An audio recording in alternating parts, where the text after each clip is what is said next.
Welcome back, everyone. For those struggling with addiction, substance abuse in the workplace can lead to lowered productivity, physical injuries, even fatalities. Christie Allred from Face It Together is here to tell us about their very powerful workplace initiative program. So great to have you back on the show. Thanks so much. Going into the workplace and talking about drug and alcohol addiction, I think many CEOs or business owners are going, okay, sounds great, but what's in it for me?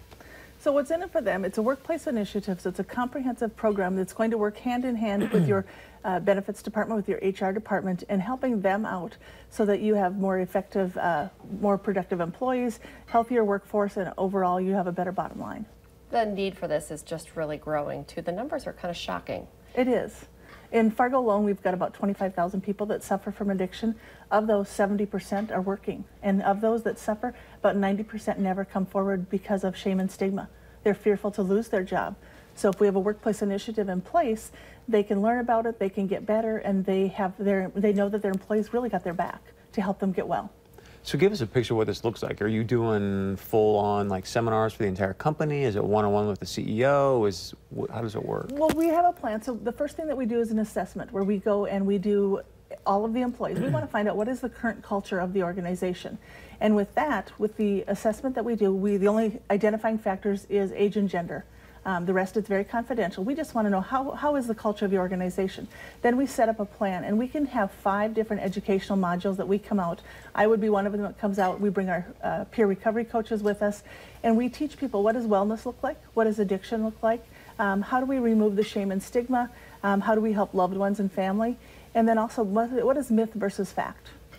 The shame and stigma, that's huge. That's a huge hurdle just to even get started with this. It is, because typically people think, oh, it's someone that's made a poor decision, they could just quit on their own. But really, addiction is a chronic disease, and we need to treat it as that. If you were to have cancer, you go into a beautiful facility, and if you're having a potluck, you tell your coworkers that you've got cancer, everybody rallies around you and says, let's get help for this person.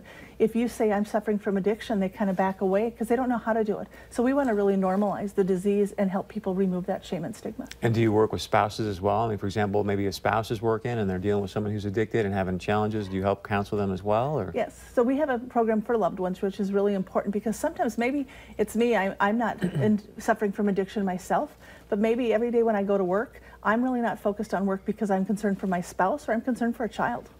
How do people bring this into their company? How do they get a hold of you? They get a hold of me. So our website is faceitfargomoorhead.org.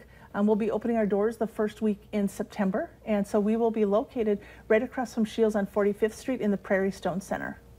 And and what are we looking at here? Is this kind of how you work with different companies, or?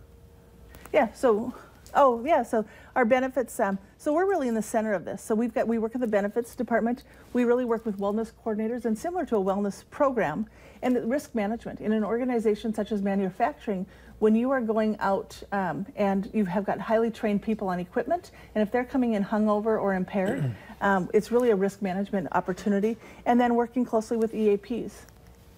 So we're kind of the hub in the middle of that. What's EAP stand for again? Employee assistance programs. Great. So a lot of organizations have those. You got a grand opening coming up. If you can give your website again and give us that date. faceitfargomoorhead.org. We open our doors the first week in September. People can come in and stop in and see us. And then September 20th is a grand opening. Congratulations. This is great. Good stuff. Thank you so much. Thank you. All right, stay with us. Much more coming up right after this.